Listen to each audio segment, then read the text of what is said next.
Hello दोस्तों, कैसे हैं आप सब। स्वागत है आप लोगों का मेरे नए वीडियो में। दोस्तों, हम सीटेट का प्रीवियस ईयर क्वेश्चन कर रहे थे और इसका कुछ क्लास हम पहले भी कर चुके हैं, जिसका लिंक आप लोगों को डिस्क्रिप्शन बॉक्स में मिल जाएगा। तो अगर आप लोगों ने पिछला वीडियो नहीं देखा है तो वीडियो को ज़रूर देख लीजिए, जिसका लिंक डिस्क्रिप्शन बॉक्स में है, या फिर आप चैनल पर जाकर भी देख सकते हैं।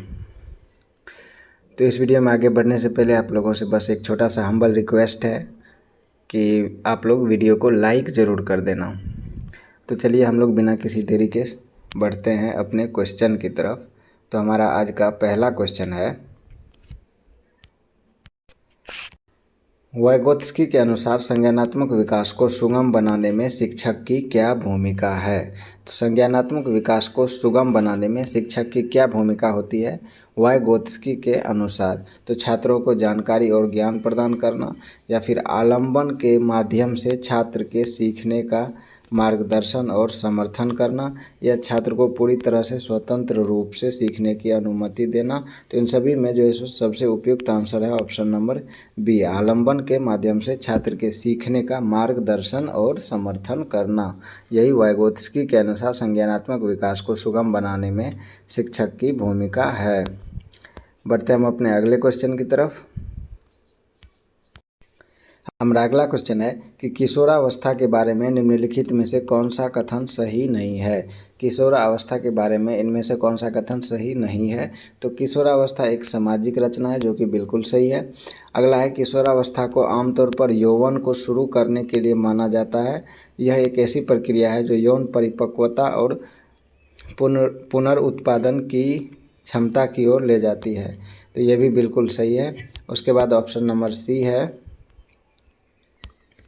कि किशोरावस्था बचपन और वयस्कता के बीच विकासात्मक संक्रमण है, जिसमें शारीरिक, संज्ञानात्मक और मनोसामाजिक परिवर्तन होते हैं। तो ऑप्शन सी भी सही है, लेकिन इसमें पूछा जा रहा है कि कौन सा गलत है। तो ऑप्शन डी इसका सही आंसर हो जाएगा कि विभिन्न संस्कृतियों के बच्चे एक समान तरीके से किशोरावस्था में प्रवेश करते हैं और इसे अनुभव करते हैं।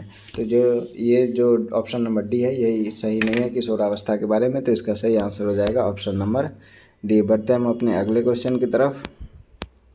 तो हमारा अगला क्वेश्चन है कि सुजाता नृत्य प्रतियोगिता में केवल इसलिए उत्सुकता से भाग लेती है क्योंकि वह नकद का प्रथम पुरस्कार जीतने में रुचि रखती है। तो सुजाता आंतरिक रूप से प्रेरित है, बाहरी रूप से प्रेरित है, या महारत उन्मुख शिक्षार्थी है, या असफलता परिहार शिक्षार्थी है। तो इसका सही आंसर हो जाएगा ऑप्शन नंबर बी, सुजाता बाहरी रूप से प्रेरित है।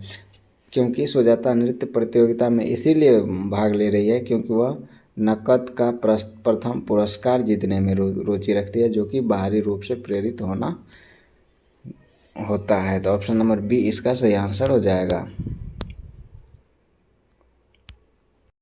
अगला क्वेश्चन है, शिक्षार्थियों के बीच व्यक्तिगत भिन्नताओं को संबोधित करने के लिए एक शिक्षक को क्या करना चाहिए। तो शिक्षार्थियों के बीच व्यक्तिगत भिन्नताओं को संबोधित करने के लिए एक शिक्षक को मतभेदों को असामान्य और एक प्रकार की कमी के रूप में स्वीकार करना चाहिए। तो यह ऑप्शन बिल्कुल गलत है। उसके बाद व्यक्तिगत भिन्नताओं को नज़रअंदाज करना चाहिए, ये भी गलत है। उसके बाद भिन्नताओं को मानव विविधता की प्रत्यक्ष विशेषता के रूप में मानना चाहिए। तो यही इसका सही आंसर हो जाएगा। बढ़ते हम अपने अगले क्वेश्चन की तरफ। अगला क्वेश्चन है, जीन पियाजे का मानना था कि ज्ञान है। जीन पियाजे के अनुसार ज्ञान क्या है।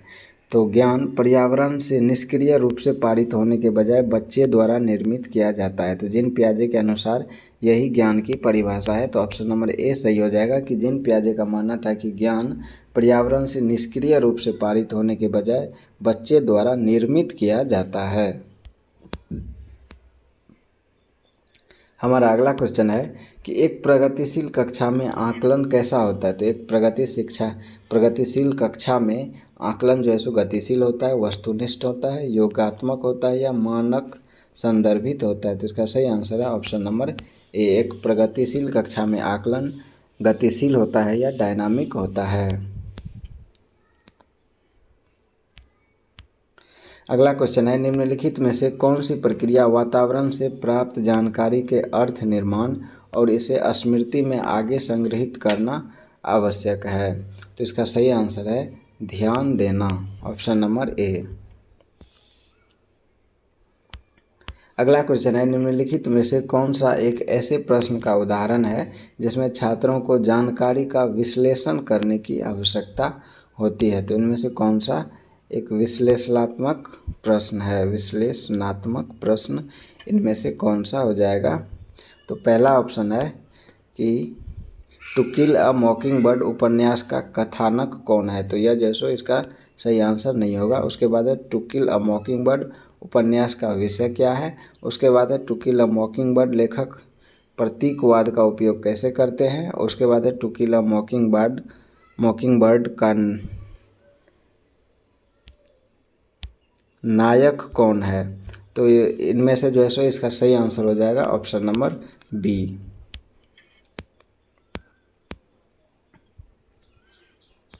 अगला क्वेश्चन कथन एवं कारण पे है। तो अभिकथन दिया हुआ है कि शिक्षकों को निरंतर अपने स्वयं के रूढ़िवादिता और पूर्वाग्रहों पर चिंतन करना चाहिए। तो यह जो है सो बिल्कुल सही कथन दिया हुआ है और इसका कारण है कि सांस्कृतिक रूप से उत्तरदायी शिक्षण का अर्थ है कि शिक्षक चिंतनशील हो। तो ये भी बिल्कुल सही है। तो इसका सही आंसर हो जाएगा कि ए और आर दोनों सही है और ए आर की सही व्याख्या करता है। तो ऑप्शन नंबर ए इसका सही आंसर हो जाएगा। बढ़ते हैं हम अपने अगले क्वेश्चन की तरफ।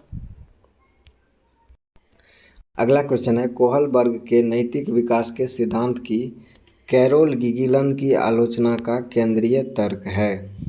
तो देखभाल की नैतिकता और नारीवाद दृष्टिकोण, यही इसका सही आंसर हो जाएगा ऑप्शन नंबर ए।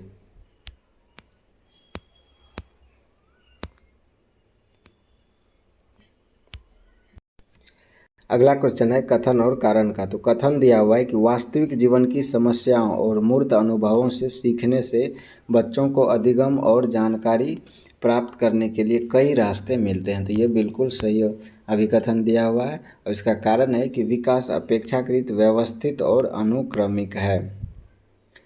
तो ये भी जो है सो बिल्कुल सही है। तो ए और आर दोनों सही है, लेकिन ए और आर में कोई संबंध नहीं है। जैसा कि आप लोग देख सकते हैं कि यहाँ कह रहा है कि वास्तविक जीवन की समस्याओं, यहाँ समस्या समाधान से संबंधित अभिकथन दिया हुआ है, लेकिन कारण विकास के बारे में दिया हुआ है। तो ए और आर दोनों सही है, लेकिन ए आर की सही व्याख्या नहीं करता है। तो इसका सही आंसर हो जाएगा ऑप्शन नंबर बी।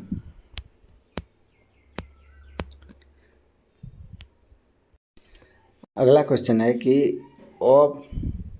अपपठन वैकल्य या डिसलेक्सिया एक डैश स्थिति है जो शिक्षार्थियों की डैश की क्षमता को प्रभावित करती है। तो डिसलेक्सिया कौन सी स्थिति है। तो यह भावनात्मक स्थिति नहीं है, यह एक तंत्रिकीय न्यूरोलॉजिकल स्थिति है और यह शिक्षार्थी की ध्वनियों को प्रतीकों चिन्हों के साथ जोड़ने में मदद करता है। तो इसका सही आंसर हो जाएगा ऑप्शन नंबर बी।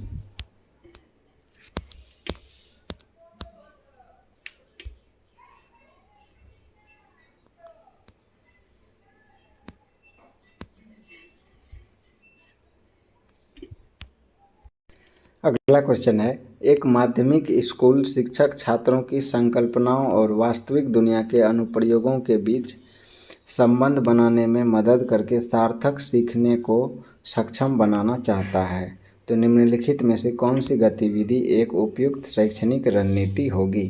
तो छात्रों को नियम और परिभाषाएं याद करने दें, ये गलत ऑप्शन हो जाएगा। उसके बाद विद्यार्थियों से बहुविकल्पीय प्रश्नों वाली कार्यपत्रक पूरी करने को कहें, ये भी गलत हो जाएगा। उसके बाद ऑप्शन सी है कि विद्यार्थियों को उद्दीपक प्रतिक्रिया अनुबंधन की विधि द्वारा सीखने को कहें, यह भी गलत हो जाएगा। तो सही आंसर हो जाएगा ऑप्शन नंबर डी, छात्रों को छोटे समूहों में वर्तमान मुद्दे पर शोध करने दें और अपने निष्कर्ष कक्षा में प्रस्तुत करें। अगला क्वेश्चन है कि कोहलबर्ग के नैतिक विकास की किस अवस्था में बच्चों का तर्क कानून की नैतिकता के इर्द गिर्द घूमता है। तो कोहलबर्ग के जो नैतिक विकास के सिद्धांत दिए हुए हैं, उनमें से किस अवस्था में बच्चों का तर्क कानून की नैतिकता के इर्द गिर्द घूमता है। तो तो इसका सही आंसर हो जाएगा ऑप्शन नंबर बी, पारंपरिक नैतिकता। बढ़ते हैं हम अपने अगले क्वेश्चन की तरफ। अगला क्वेश्चन है कि निम्नलिखित में से कौन एक समावेशी कक्षा का उदाहरण नहीं है। इनमें से कौन सा समावेशी कक्षा का उदाहरण नहीं है। तो विविध दृष्टिकोणों का समावेश, उचित समावेशन का पालन, विभेदित निर्देश करना या प्रतिस्पर्धी लोकाचार को प्रोत्साहित करना। तो ऑप्शन नंबर डी जो है सो यह समावेशी कक्षा का उदाहरण नहीं है। तो सही आंसर है ऑप्शन नंबर डी। अगला क्वेश्चन है कि रचनात्मक मूल्यांकन के लिए कार्य की प्रगति को दर्शाते पोर्टफोलियो एक प्रभावी प्रणाली है क्योंकि वे मूल्यांकन की प्रक्रिया में छात्रों को शामिल करते हैं। बिल्कुल सही है। वे व्यक्तिगत छात्रों की प्रगति के बारे में अंतर्दृष्टि प्रदान करते हैं। यह गलत हो जाएगा, सॉरी ये भी बिल्कुल सही ऑप्शन है। उसके बाद है वे मुख्य रूप से अंतिम उत्पाद की प्रस्तुति पर ध्यान केंद्रित है। ये ऑप्शन बिल्कुल गलत हो जाएगा।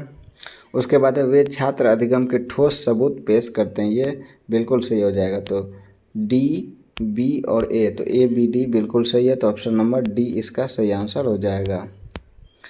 बढ़ते हैं हम अपने अगले क्वेश्चन की तरफ। अगला क्वेश्चन है निम्न में से कौन सा एक महारत लक्ष्य अभिविन्यास का वर्णन करता है। तो दूसरों के साथ प्रतिस्पर्धा करने के लिए एक निश्चित स्तर के प्रदर्शन को प्राप्त करने पर ध्यान देना, या किसी कार्य के लिए अपनी कौशल और समझ को सुधारने पर ध्यान देना। तो यह जो है सो महारत लक्ष्य अभिविन्यास का वर्णन करता है। तो इसका सही आंसर हो जाएगा ऑप्शन नंबर बी। बढ़ते हैं अगले क्वेश्चन की तरफ। अगला क्वेश्चन है निम्नलिखित में से कौन प्रगतिशील शिक्षा में शिक्षक की भूमिका का सबसे अच्छा वर्णन करता है। तो प्रगतिशील शिक्षा में शिक्षक की क्या भूमिका होती है। तो शिक्षक कक्षा में ज्ञान और प्राधिकार का प्राथमिक स्रोत है, या शिक्षक बच्चों का प्रयोग करने के लिए विविध सामग्री प्रदान करता है और आवश्यक पड़ने पर आलंबन प्रदान करता है। तो ऑप्शन नंबर बी इसका सही आंसर हो जाएगा। अगला क्वेश्चन है पाठ्य पुस्तकों और मीडिया में विभिन्न जेंडर का प्रतिनिधित्व कितना और किस तरीके से किया जाता है। जैसे महत्वपूर्ण प्रश्न पूछने से किसको प्रोत्साहन मिलेगा। तो यह जो है सो जेंडर रूढ़ियों पर सवाल उठाना है। तो इसका सही आंसर हो जाएगा ऑप्शन नंबर ए।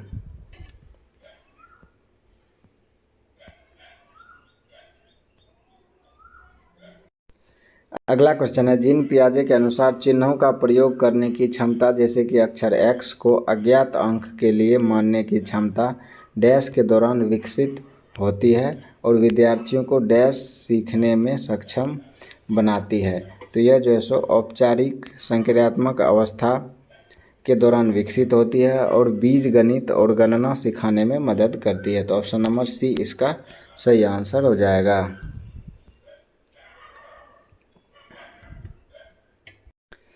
अगला क्वेश्चन है आलोक निम्नलिखित व्यवहार दिखाता है।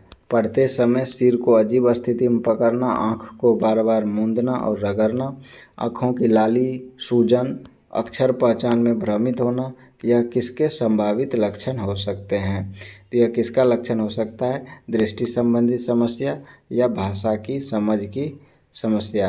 तो इसका सही आंसर हो जाएगा ऑप्शन नंबर ए। अगला क्वेश्चन है कथन और कारण का। तो कथन दिया हुआ है कि एक समावेशी कक्षा में सीखने के लिए लक्ष्यों, शैक्षणिक रणनीतियों के साथ आकलन में अनुकूलन किया जाना चाहिए। तो अभिकथन जो है सो बिल्कुल सही दिया हुआ है। और इसका कारण है समावेशन का दर्शन शैक्षणिक दृष्टिकोण और मूल्यांकन के माध्यम से भी व्यक्तिगत मतभेदों को समाप्त करने की वकालत करता है। तो इसका कारण बिल्कुल गलत दिया हुआ है। तो ए सही है लेकिन आर गलत है। तो इसका सही आंसर कौन सा हो जाएगा। तो ऑप्शन नंबर सी इसका सही आंसर हो जाएगा।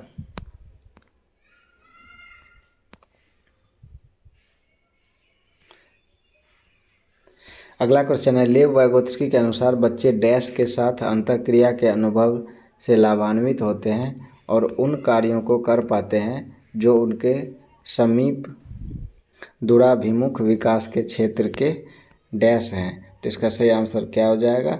तो लेव वाइगोत्स्की के अनुसार बच्चे अधिक जानकार अन्य यानी कि मोर नॉलेजेबल अदर्स के साथ अंतःक्रिया के अनुभव से लाभान्वित होते हैं और उन कार्यों को कर पाते हैं जो उनके समीप दूराभिमुख विकास क्षेत्र के अंदर होता है। तो ऑप्शन नंबर ए इसका सही आंसर हो जाएगा।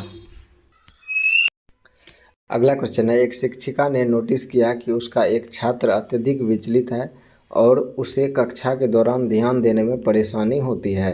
निम्नलिखित में से कौन सी रणनीति छात्र को केंद्रित रहने में मदद करने के लिए एक प्रभावी रणनीति होगी? तो छात्र को कक्षा के दौरान बार बार करने के लिए कार्य देना, या फिर छात्र को सख्ती से अपना अवधान अवधि बढ़ाने के लिए कहना, या स्वनियमन और समय प्रबंधन के लिए छात्र को टाइमर देना। तो इसका सही आंसर हो जाएगा ऑप्शन नंबर सी। अगला क्वेश्चन अभिकथन और कारण का है। तो अभिकथन दिया हुआ है कि छात्रों के अच्छा प्रदर्शन करने और स्कूल में बने रहने की अधिक संभावना है यदि उनको अपने स्कूल से भावनात्मक लगाव है और वे मानते हैं कि उनका होना मायने रखता है। तो अभिकथन बिल्कुल सही दिया हुआ है। और इसका कारण क्या दिया हुआ है वो चलिए देखते हैं। तो इसका कारण दिया हुआ है कि भावनाएं सीखने में महत्वपूर्ण भूमिका निभाती है। तो यह जो है सो कारण भी बिल्कुल सही दिया हुआ है। तो ऑप्शन ए इसका सही आंसर हो जाएगा कि both A and R are true. A और आर दोनों सही है, लेकिन ए आर की सही व्याख्या करता है। तो ऑप्शन ए इसका बिल्कुल सही आंसर हो जाएगा। अगला क्वेश्चन है, निम्नलिखित में से कौन सा संरचनावादी अधिगम सिद्धांत का मूल सिद्धांत है? तो शिक्षकों के छात्रों को प्रत्यक्ष निर्देश और स्पष्ट मार्गदर्शन प्रदान करना चाहिए, या फिर अधिगम तब तक होता है जब छात्रों को शिक्षकों से सही उत्तर और प्रतिपुष्टि मिलती है, या फिर छात्र अपने पर्यावरण के साथ सक्रिय संलग्नता के माध्यम से अपने ज्ञान का निर्माण करते हैं। तो इसका सही आंसर हो जाएगा ऑप्शन नंबर सी। बढ़ते हैं हम अपने अगले क्वेश्चन की तरफ। अगला क्वेश्चन फिर से कथन और कारण का। तो यहाँ कथन दिया हुआ है कि एक बच्चा किसी कार्य को करने में जितना कम सक्षम होता है, शिक्षकों को उतने ही अधिक संकेत व इशारे देने चाहिए, और जैसे जैसे बच्चा अधिक से अधिक कर सकता है, शिक्षकों को कम से कम मदद करनी चाहिए। तो यह जो है अभिकथन बिल्कुल सही दिया हुआ है। अब इसका कारण दिया हुआ है कि बुद्धि को बुद्धि लब्धि की गणना करके सटीक रूप से नहीं मापा जा सकता है। तो यह भी बिल्कुल सही है, लेकिन ए और आर का कोई लेना देना नहीं है, एक दूसरे से संबंधित नहीं है। तो इसका सही आंसर हो जाएगा ऑप्शन नंबर बी। ए और आर दोनों सही तो है, लेकिन ए आर की सही व्याख्या नहीं करता है। बढ़ते हम अपने अगले क्वेश्चन की तरफ। तो हमारा अगला क्वेश्चन है कि निम्नलिखित में से कौन सा सामाजिकरण की प्रक्रिया की विशेषताएं हैं? इनमें से कौन सा सामाजिकरण की प्रक्रिया की विशेषता है? तो यह एक रेखीय प्रक्रिया है, जो कि बिल्कुल गलत है। उसके बाद है कि यह एक जटिल प्रक्रिया है, ये बिल्कुल सही है। उसके बाद यह एक बहुआयामी प्रक्रिया, ये भी सही है। और यह विभिन्न संस्कृतियों में विशिष्ट रूप से होती है, ये भी सही है। तो बी, सी और डी, तो ऑप्शन नंबर सी इसका सही आंसर हो जाएगा। बढ़ते हम अपने अगले क्वेश्चन की तरफ। अगला क्वेश्चन है कथन और कारण का। तो कथन दिया हुआ है कि वह कोई उद्देश्यात्मक निश्चित क्षण नहीं होता है जब कोई बच्चा मध्य बाल्यावस्था या किशोरावस्था में प्रवेश करता है। तो अभिकथन बिल्कुल सही दिया हुआ है, और इसका कारण है कि विकास प्रकृति में निरंतर होता रहता है। तो ये भी बिल्कुल सही है। तो ऑप्शन नंबर ए इसका सही आंसर हो जाएगा कि ए और आर दोनों सही है, और ए आर की सही व्याख्या करता है। आज का हमारा अंतिम क्वेश्चन है कि एक प्रारंभिक विद्यालय का शिक्षक छात्र के शैक्षणिक आत्मसंप्रति के विकास को दृढ़ता से प्रभावित कर सकता है। तो सभी विद्यार्थी से बहुत कम अपेक्षाएं रखना, या छात्रों में स्वायत्तता और पहल को दंडित करना, या फिर छात्रों में स्वायत्तता और पहल को पुरस्कृत करना। तो यही इसका सही आंसर हो जाएगा। तो दोस्तों आज भी हमने 30 क्वेश्चन किया है, और अगर आप लोगों ने पिछला वीडियो नहीं देखा है जिसमें 5 या 6 क्लास हो चुका है, तो उसका लिंक डिस्क्रिप्शन बॉक्स में है, वहाँ से जाकर आप लोग ज़रूर देख लेना। और इस वीडियो में अगर आप लोगों ने यहाँ तक देखा है तो आप लोगों को सबसे पहले बहुत बहुत धन्यवाद, और एक हम्बल रिक्वेस्ट है कि वीडियो को लाइक कर दीजिए और चैनल को सब्सक्राइब कर लीजिए। मिलेंगे अगले वीडियो में। Thank you.